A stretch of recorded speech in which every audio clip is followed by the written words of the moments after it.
Hey guys, Scripture here with another video.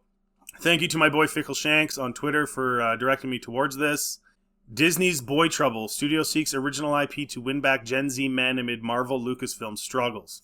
Gen Z men are trending very conservative. Okay, I'm only mentioning that because you think about Disney, think about how they've operated for the last number of years. Gen Z men is going very conservative. Meanwhile, Gen Z women are going the opposite direction. They're going very, very liberal. So whatever they were learning in school over the last however many years, the boys have had just about enough, and the girls think that it's the best thing ever, I guess. I don't know, but I'm just throwing that out there. I don't actually know. But this should be interesting because with young men rejecting a lot of these ideologies, it kind of makes sense that they're rejecting Marvel and Star Wars now, if you see the way they've done things. Cinderella and Sleeping Beauty aren't the only ones looking for a prince. Leadership at Walt Disney Studios has been pressing Hollywood creatives in recent months, multiple sources tell Variety, for movies that will bring young men back to the brand in a meaningful way. Young men is defined here by sources as ages 13 to 28, aka Gen Z. Man, I'm getting old. Gen Z's 28-year-olds now? First, every film studio is looking for better ways to convert young audiences into habitual moviegoers. Numerous studios show that Gen Z men in particular are lonely, gaming-obsessed group who were hampered in their formative years by COVID-19 lockdowns.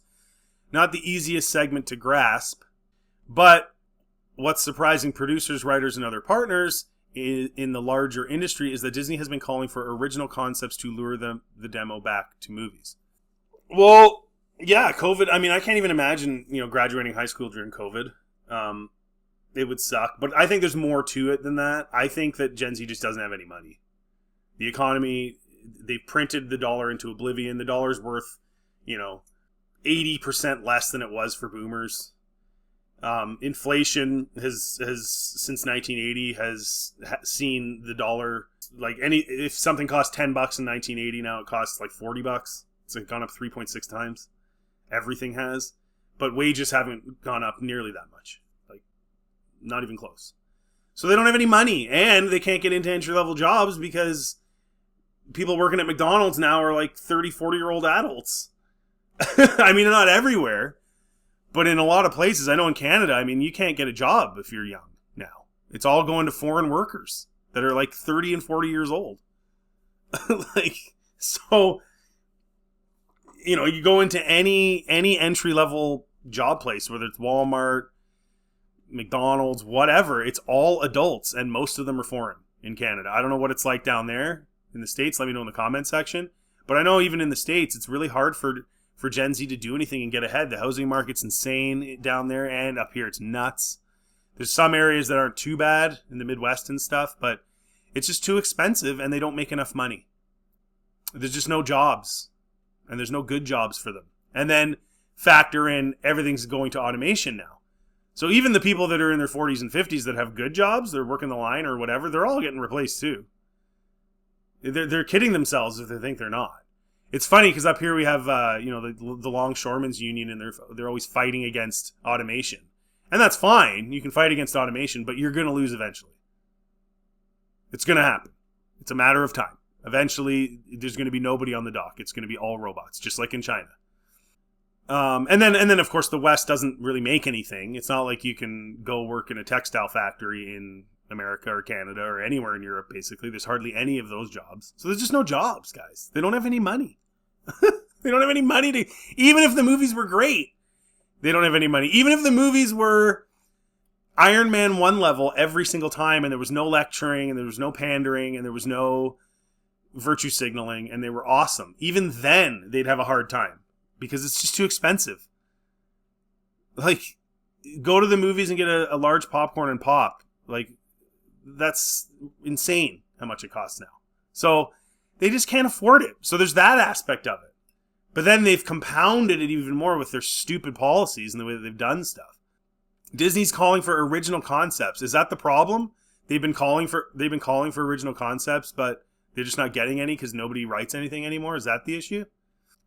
This is the same Disney whose multi-billion-dollar content engines, Marvel and Lucasfilm, have stated men of all ages over almost 2 decades since the company acquired them. The sources say Disney has been seeking new IP and pitches such as splashy global adventures and treasure hunts, as well as seasonal fare like films for the Halloween corridor.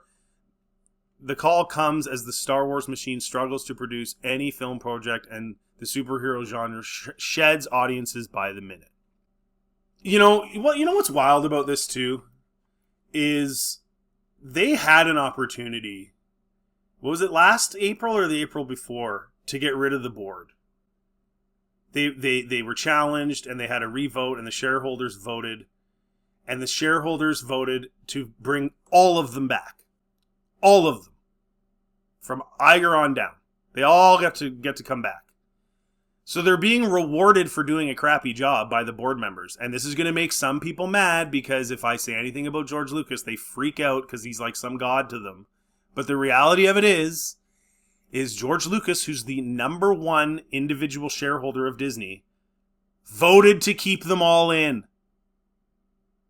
The guy who called them the white slavers that ruined Star Wars voted to keep them all in. So I'm sorry I'm not overly sympathetic.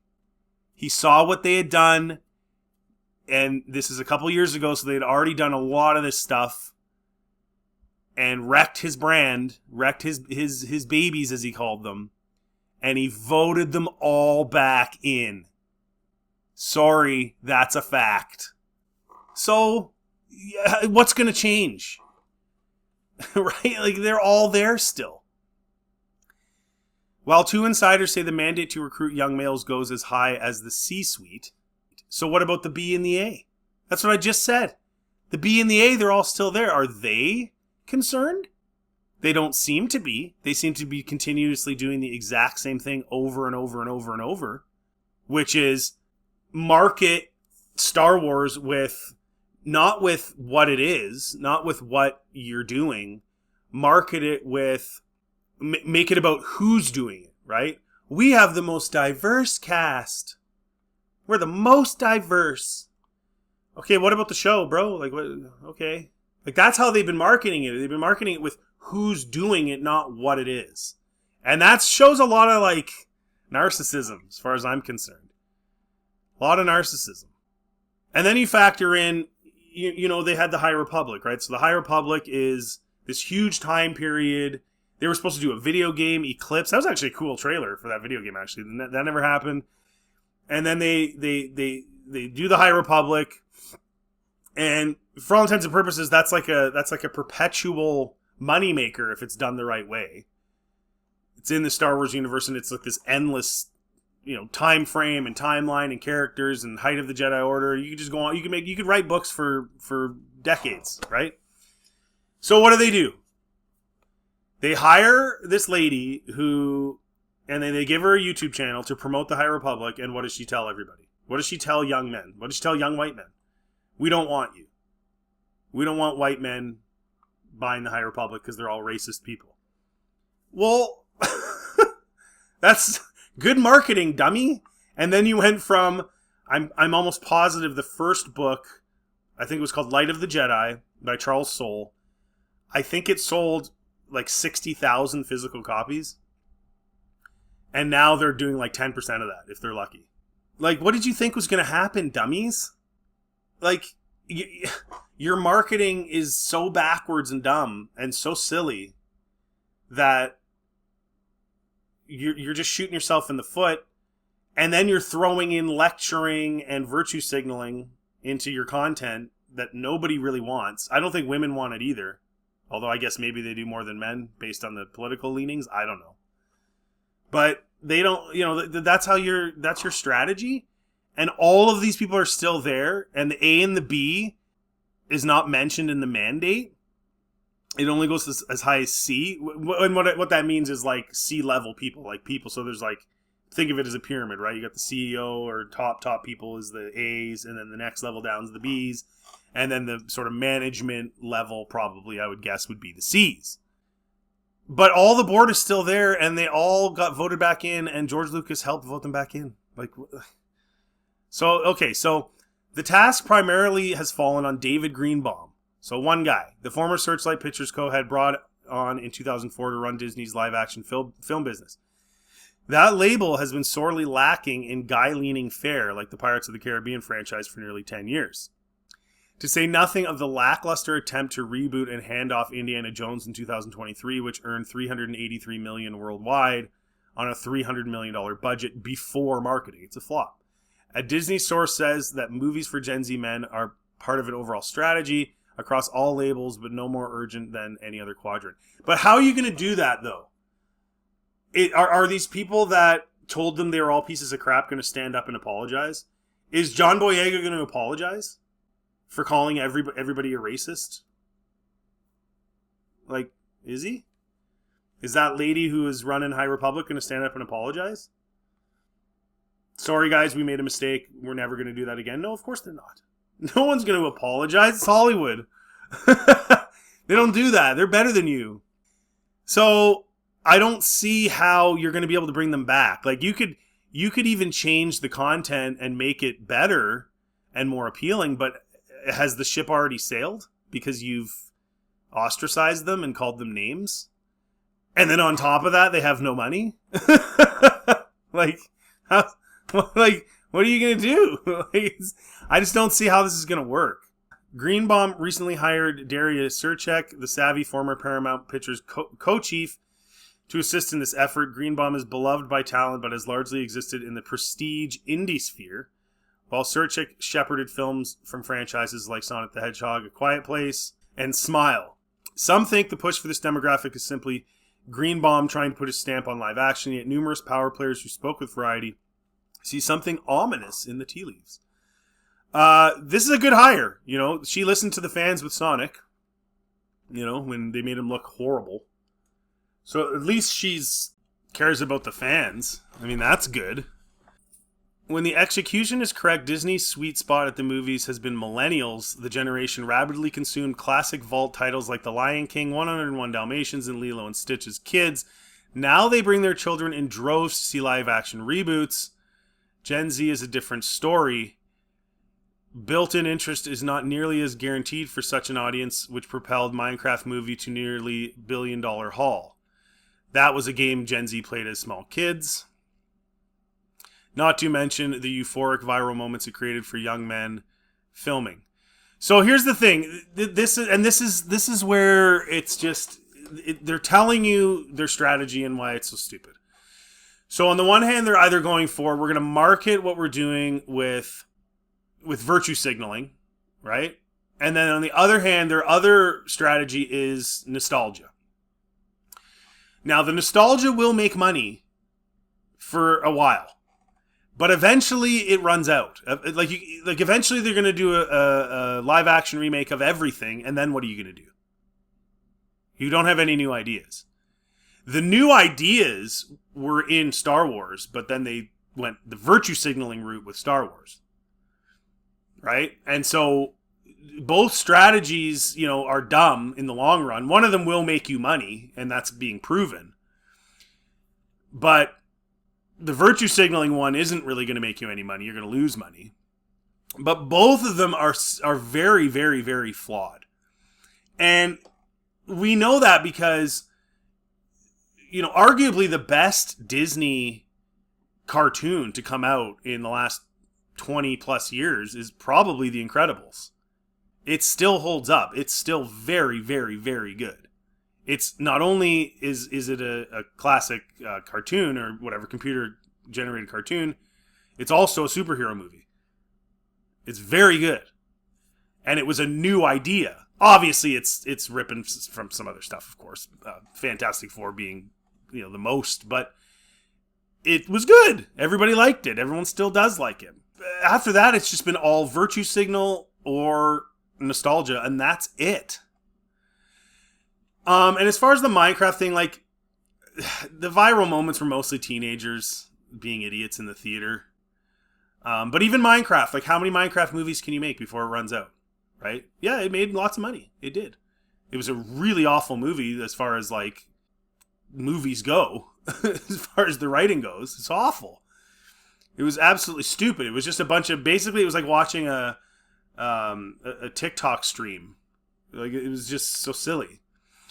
But and then they added that weird villain. Whatever. It sucked. But yeah, it made a lot of money. But eventually that runs out too. Like, none of these strategies are going to work. Again, like I said earlier, even if everything was really good and your strategy was awesome, Gen Z doesn't have a lot of money. So even then, you're not gonna get the kind of audience you're getting like with millennials and their kids.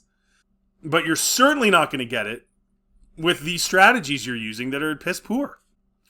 As it stands, Disney is in line with Sony Pictures and Paramount in its market share for Gen Z. 10% of buyers. There you go. There you go. 10%, which is pathetic because going to the movies when you're young, like when I was young, was like a very regular thing. You did it all the time. It was fun. You went with your friends. And it's not appealing to them, partly because they have no money, and partly because you've rejected them, and partly because of the virtue signaling and lecturing, and partly because of the boredom over nostalgia. And as far as the nostalgia goes, where are you going to bring that in for the Gen? What was being made 15 years ago that they could redo, like that the Gen Zs went and saw, that they could redo that would bring nostalgia? What is it? You guys tell me in the comment section. I don't know. I don't know that there is anything. Because it was all remakes and virtue signaling during that time period. Still is. So you've killed your ability now to do nostalgia for them because you didn't give them anything to be nostalgic about. Because they don't want to be nostalgic about the sequel trilogy, which is terrible in so many ways, including the virtue signaling. They don't want to be nostalgic for Marvel anymore now, because now you've brought in, again, the virtue signaling. The stuff that they could potentially afford to see, which is the streaming stuff, is terrible. So they don't want that. So they're like, well, if it's anything like I saw on Disney Plus, I'm definitely not going to the movies. So what is there that you could be nostalgic about for Gen Z? See what I mean? You ran with these two strategies for so long that there's nothing left. And most of them have no money. So you are screwed as far as they're concerned. And I think it's a matter of time now for Disney. So they're looking for, new IPs and new stories. It might be too little too late. It really might be.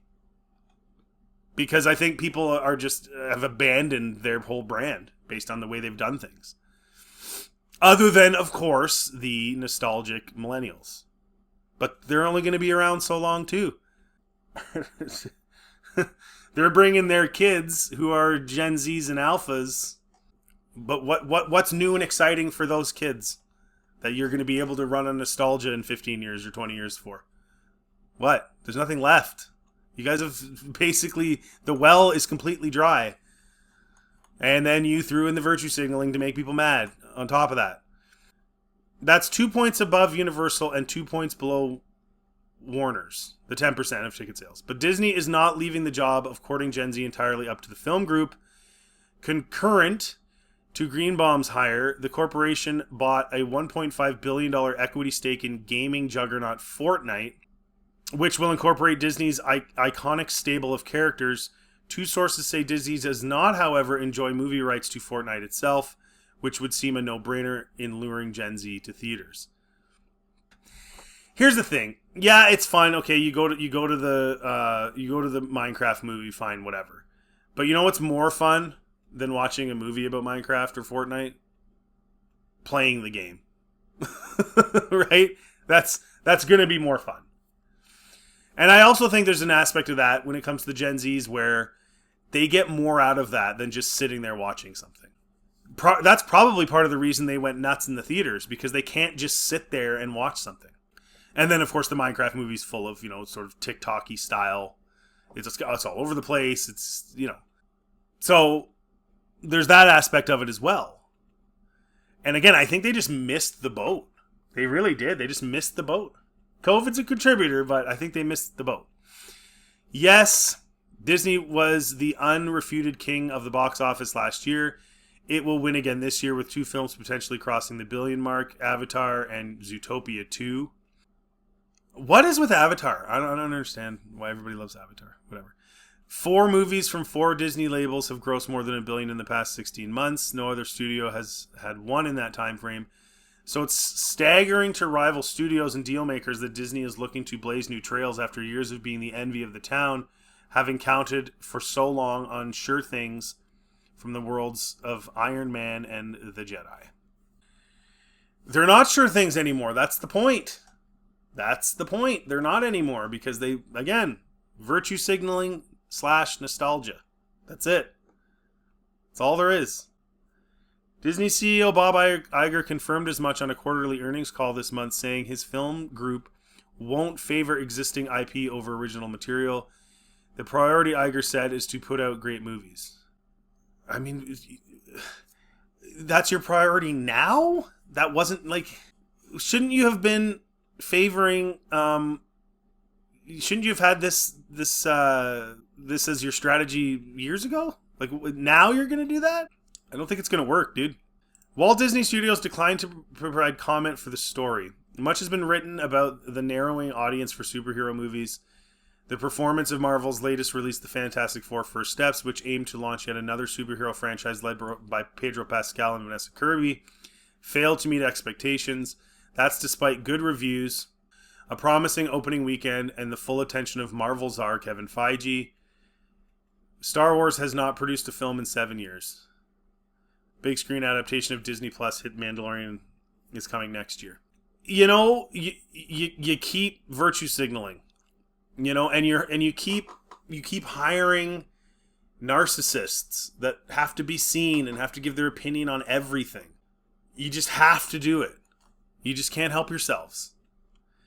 You know, a lot of people wonder why people really like Sydney Sweeney, okay? And I think most of you guys would agree with this. Let me know in the comment section. But I think it's not just her looks. Of course. That's always going to catch your eye and draw you in initially. Of course that is. But it's her, I'm here to do a job. I'm not here to lecture people or give my opinion on stuff attitude that people also very much appreciate. Pedro Pascal has to have all of his personal feelings out in the open for everybody to analyze. Sydney Sweeney doesn't do that. In fact, they had to search to try and go after her to find out she was a registered Republican, and then they tried to make a big deal out of that, and people were like, well, but she's not talking about it. Like, it's not her thing. She's just making movies, doing stuff. She's not trying to lecture people. She's not trying to teach people lessons. That's what people like Pedro Pascal do. That's what people like the board of Disney do. That's what people in Hollywood have been doing, and that's why they're failing, a lot of them. Is they're constantly trying to tell people that the way they think is better than them and that they should switch to the way that they think. And that's not appealing to people. It's not appealing in personal relationships really all that much, once in a while. But it's definitely not appealing from a corporation where you're trying to get entertained. That's not appealing. And Disney sees the writing on the wall. Like when this article is saying, oh, well, they're the juggernaut and everybody wants to be them. No, it's because they see the writing on the wall. If they don't get Gen Z, they're screwed. Gen Alpha, I mean, there's hardly any of them because people aren't having kids anymore. So the writing is on the wall and Disney knows that.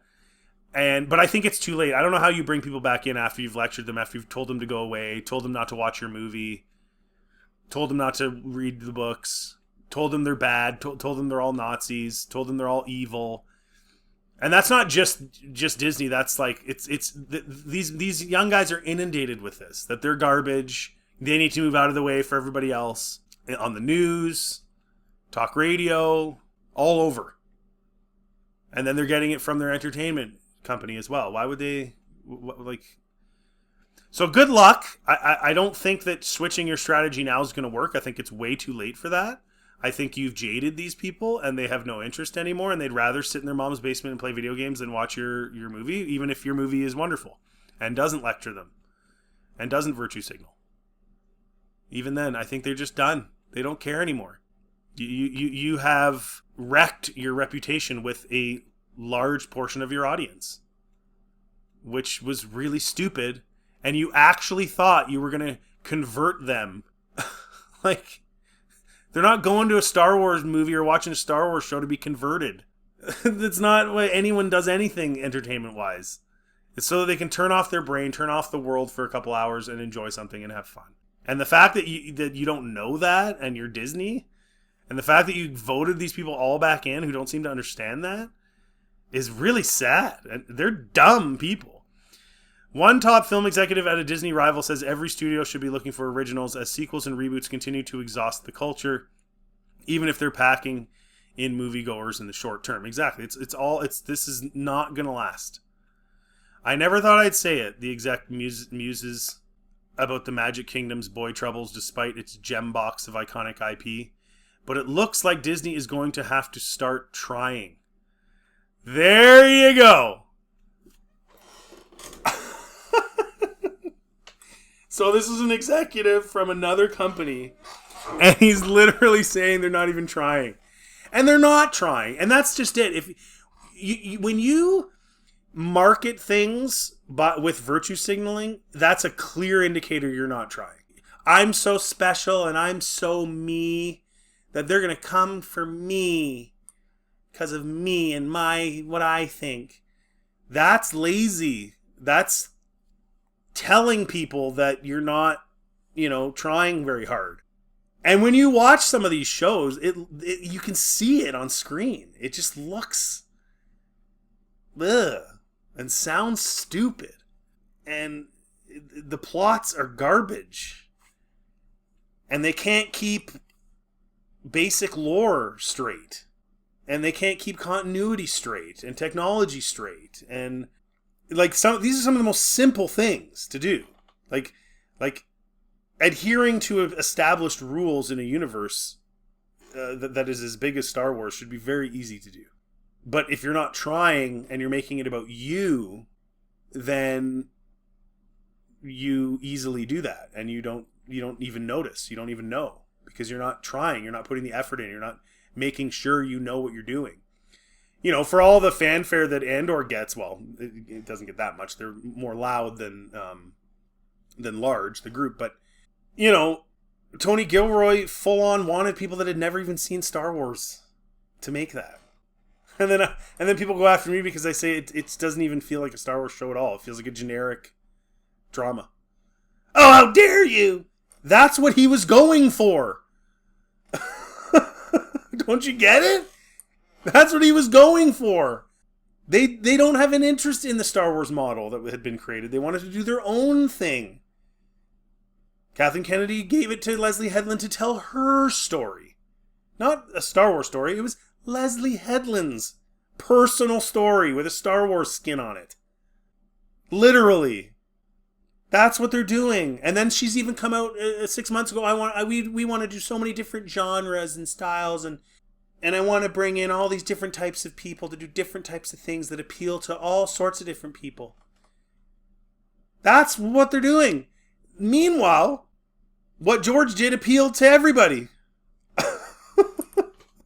So you could do one project that appeals to everybody, or you could do 50 projects that appeal to 50 different types of people. And they chose the latter. And they did it with Marvel too. And then they're wondering, why aren't we getting more of this audience? And the other thing too with Gen Z, and I'll finish with this, is they don't have the limitations that previous generations have had. So there was always media sort of on both sides, right? Like people that liked something and disliked something, but there was a lot more control from these big companies as far as what opinions got out, like what opinions became mainstream. That doesn't mean some of that all the opinions didn't get out there. It's just certain ones could get out there more because they had, it was cable television and all that stuff. You had a little more control over how much information about said thing the fan base is getting. But now with the internet, you got guys like Nerdrotics and some of these guys, they are telling these young men that these movies and shows suck, and this is why. And so then they go, oh, well, I'm not going to waste my money. So you've got very little money, very little disposable income to go to the movies in the first place. So what are you going to do? Are you going to rush to go to the theater on the first day to see this film that you're kind of interested in? Probably not. Not if you don't have a lot of money. What you're going to do is you're going to wait until one of those YouTubers or one of those guys sees it that you trust their opinions on because they've been right about stuff in your view in the past. You've agreed. So now you're going, okay, well, I'm not going to spend any money on this until I find out what's really going on with this. So then they go on there and they listen to these guys talk about it, and these guys go into great detail. And, I mean, I've done reviews of the Disney Plus shows and stuff as well, in detail. And they go into detail about the issues within those shows. They go into detail about how those shows are being marketed by the companies. And those kids say... Those young men are like, okay, well, I'm not wasting my money on that. I only got $50 to spend this month on doing something like that. I'm not doing that. I'll go buy another stupid video game or something, right? Like that's, of course that's what's happening. They can't shield themselves like they used to from really, really direct and detailed criticism. They just can't anymore. And that's where Gen Z's going. And based on, again, those two strategies, I don't know where they're going to go from here. I don't know that they're ever going to get the young audience. And then again, after Gen Z, Alpha is like, there's not a lot of them. Population is going down. Big time. I think in Europe they were saying, what was it, 1.6% more people died than were born in the UK last year. And you'll say, oh, that doesn't sound like much. Okay, stretch that over 10 years. That's a 20% swing. Think about it, right? If that many more people are dying than are being born in 10 years, that's a 20% swing. So that's a major issue. And if they don't get the Z's, I mean, the A's aren't going to cut it. So it's going to be interesting to see what they do. But you guys let me know in the comment section. If you are in Gen Z, for example, I'd really like to hear from you. Have they essentially ostracized you? And so that even if this Green Bomb guy starts putting out new content that's good, are you just jaded now? You're like, I'm not supporting this company? Is that where you're at? Are you still willing to give them a shot if they do make changes? And do you believe that there's going to be changes anyway? Do you even think that that's possible when it's not even getting to the A's and the B's in the company? And this is a C-level thing. Let me know in the comment section what you think. If you like this content, please like and subscribe. It always helps the channel. Feel free to check anything else on my channel. Have yourselves a really good day.